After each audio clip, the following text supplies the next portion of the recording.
Bonjour, chers amis. C'est une joie encore aujourd'hui d'entrer chez vous, d'être en contact avec vous et d'être en contact aussi avec la parole de Dieu que je vais proclamer dans quelques instants. Si vous voulez, pour nous préparer le cœur à accueillir cette parole et accueillir aussi cette belle fête. Aujourd'hui, c'est la fête de tous les saints, la Toussaint. Alors, c'est un grand moment, c'est un grand jour. Et puis, demandons à la Vierge Marie, Marie qui défait les nœuds. Peut-être pas juste peut-être, on vit des moments troublants aujourd'hui à travers le monde. Et peut-être que ça occasionne des nœuds en dedans de moi, dans tout ce que je peux voir autour de moi. Peut-être que je vis quelque chose de difficile dans ma famille. Alors tout ça, des fois, on est bombardé sur tous les côtés. Demandons à la Vierge Marie qu'elle vienne défaire ces nœuds. Les nœuds de la peur, les nœuds des doutes, les nœuds qui nous empêchent même d'accueillir cette espérance, cette confiance que le Seigneur veut comme tisser en nous, cette confiance en lui qui est nécessaire. Donc, à travers les nœuds, on voit ce ruban blanc dans les bras de la Vierge, il y a des nœuds.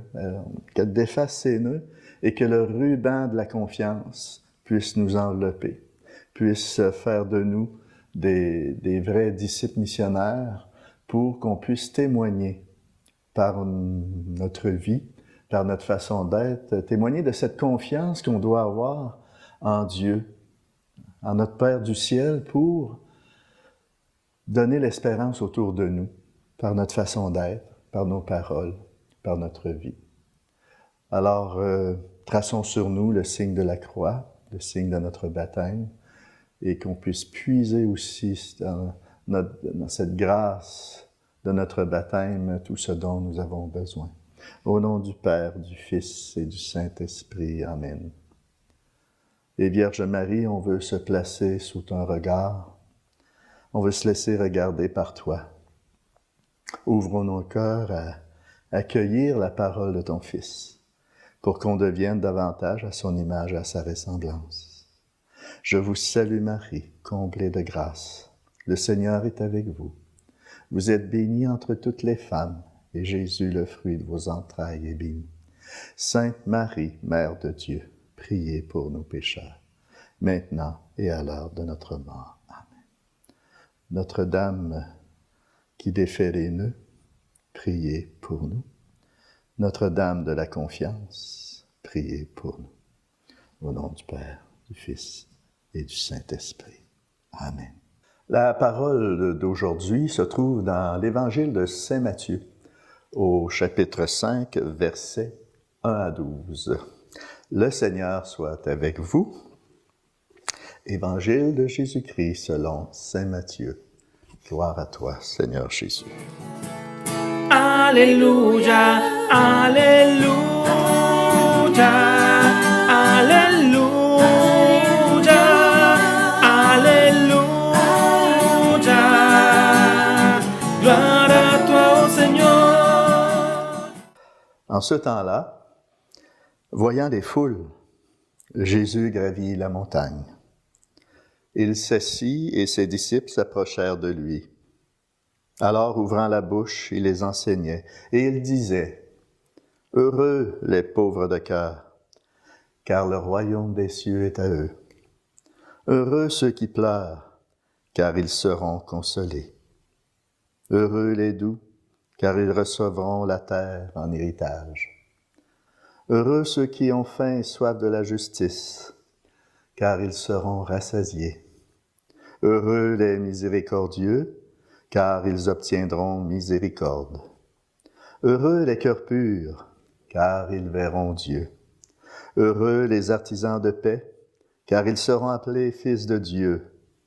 Heureux ceux qui sont persécutés pour la justice, car le royaume des cieux est à eux. Heureux êtes-vous si l'on vous insulte, si l'on vous persécute, et si l'on dit faussement toutes sortes de mal contre vous à cause de moi. Réjouissez-vous, soyez dans l'allégresse, car votre récompense est grande dans les cieux. Acclamons la parole de Dieu. Louange à toi, Seigneur Jésus.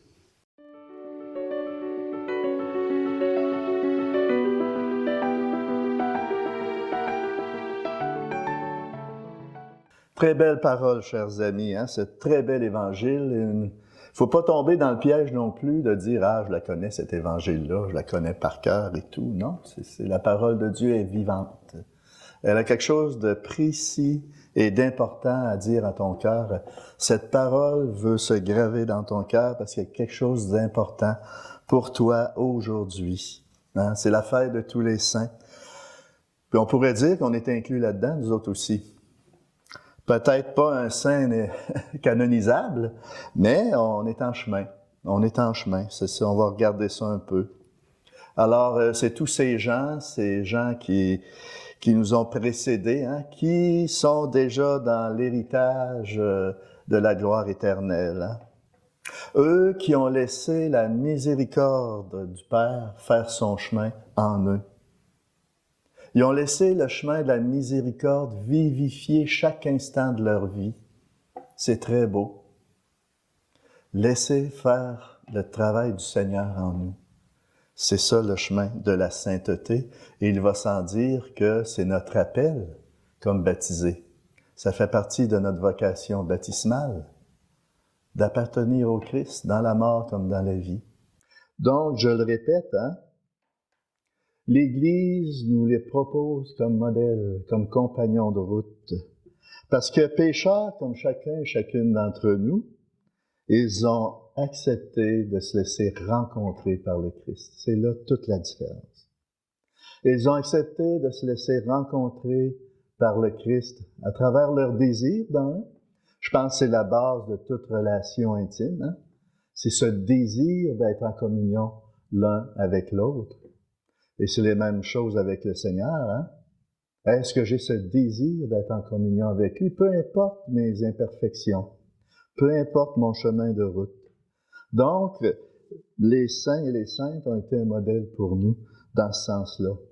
Ils se sont laissés rencontrer par le Christ à travers leur faiblesse, leur souffrance et même leur détresse, leur découragement. Se laisser rencontrer par le Christ. Avoir ce désir d'être en lui, d'être accompagné par lui. Donc, Dieu est amour. Il est là, toute la clé est là.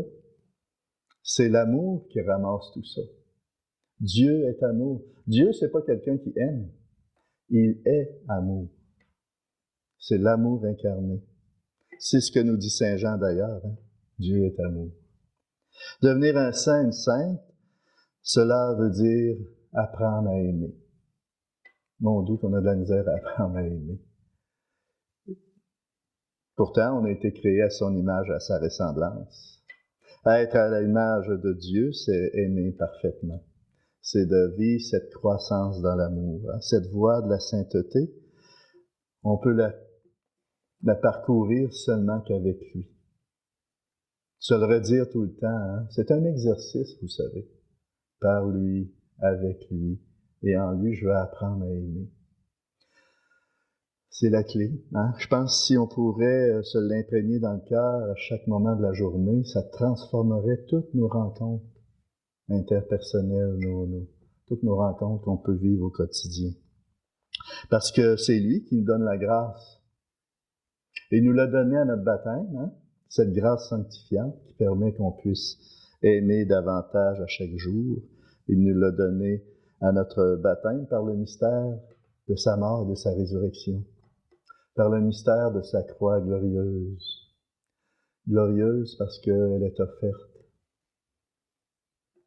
Cette croix qui fait partie de notre quotidien aussi, elle peut être glorieuse si je la porte, si je l'assume en état d'offrande. En état d'offrande, par lui, avec lui et en lui.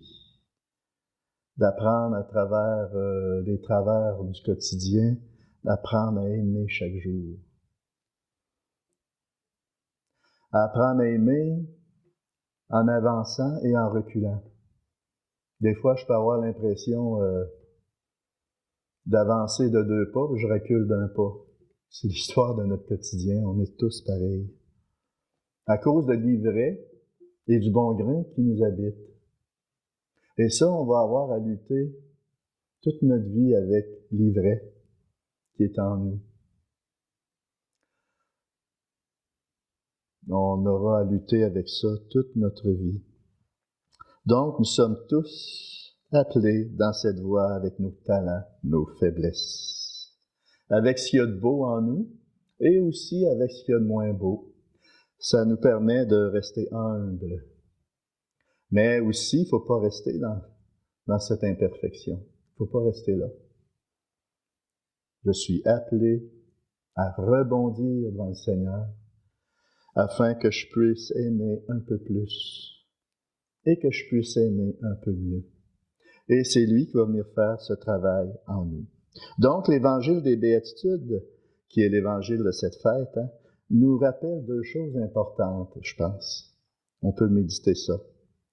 Cette voie vers la sainteté, c'est une voie qui passe par le combat spirituel. Une sainteté avec des lunettes roses, ça n'existe pas. C'est un combat de chaque jour. C'est un combat spirituel. C'est un combat pour les pauvres de cœur, pour les doux. C'est un combat pour ceux qui ont faim et soif de justice. C'est un combat pour ceux qui sont miséricordieux. C'est pas facile, c'est un combat. Mais je le livre avec le Christ en moi, avec l'Esprit Saint qui nous habite. C'est un combat pour les cœurs purs. C'est un combat pour les artisans de paix, pour les persécutés, pour ceux qui donnent leur vie pour le Christ. Et c'est pas juste mon combat, c'est le combat du Seigneur aussi. Il livre ce combat avec nous. Le bon Dieu est sur notre bord. Et ça, là, faut se convaincre de ça. Le bon Dieu est de notre côté. Et c'est pour ça que je dois marcher en communion avec lui. Donc, ça exige un travail sur nous-mêmes, c'est normal.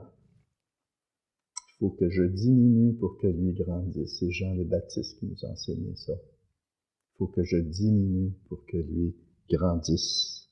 Et c'est pas un engagement juste du dimanche. C'est un engagement de chaque jour. Un engagement de tout mon être à apprendre petit à petit à appartenir au Christ complètement. Donc, premier point, combat spirituel. Deuxième point, que ce travail sur soi, que ce combat spirituel, c'est un chemin vers la joie. Ça peut être dur à avaler. C'est un chemin de joie. C'est Benoît XVI qui a écrit là-dessus, la joie de la foi. La joie de croire, c'est un cadeau d'en haut, c'est un cadeau du ciel. C'est un cadeau des béatitudes. C'est un cadeau qui nous est offert tous les jours. Je vais y arriver seulement si j'ai pour modèle le Christ. Comme saint Paul dit, ma vie, c'est le Christ. Il est mon modèle. Le Christ, au plus profond de lui-même, a trouvé sa joie en accomplissant la volonté de son Père. Le Christ, ce qui l'habitait, c'était faire plaisir à son Père. C'était désirer ce que son Père voulait pour accomplir sa mission, le faire connaître. Et le Christ a vécu ça à partir de sa naissance dans les larmes, dans la souffrance. Et Dieu sait qu'il y en a eu des larmes et des souffrances. Il en a eu toute sa vie. Et moi, je serais plus grand que le Maître? Non. Non, parce que son chemin devient mon chemin. Et c'est pour ça qu'on a besoin d'être accroché au cœur du Père, d'être vraiment greffé sur lui. Donc, le chemin des béatitudes, c'est la charte du baptisé. Les béatitudes, et s'il vous plaît, reméditez cette parole durant la journée, ce passage de l'Évangile, parce que c'est notre charte, c'est la charte du chrétien engagé. C'est un chemin, certes, qui peut paraître rude, mais c'est un chemin aussi où c'est permis de pleurer. Heureux ceux qui pleurent, ils seront consolés. Voyez-vous, quand je suis en communion avec lui, je chaque béatitude est un chemin de joie. C'est pas un esprit du fun que le Seigneur nous donne, c'est cette joie de croire, cette joie de cette confiance qui nous est donnée lorsque je fixe mon regard sur lui, sur la croix. C'est une joie qui m'habite en nous, que je possède et qui m'est donnée par grâce. C'est une joie qui est apaisante, qui vient me certifier que je ne suis pas seul dans ce que je vis, que je suis accompagné par lui qui est présent en moi. Et c'est un chemin d'ouverture à ce qu'il y a de plus important. Et le plus important, chers amis, dans cette vie, le plus important dans ce monde qu'on vit aujourd'hui, c'est la charité, c'est l'amour.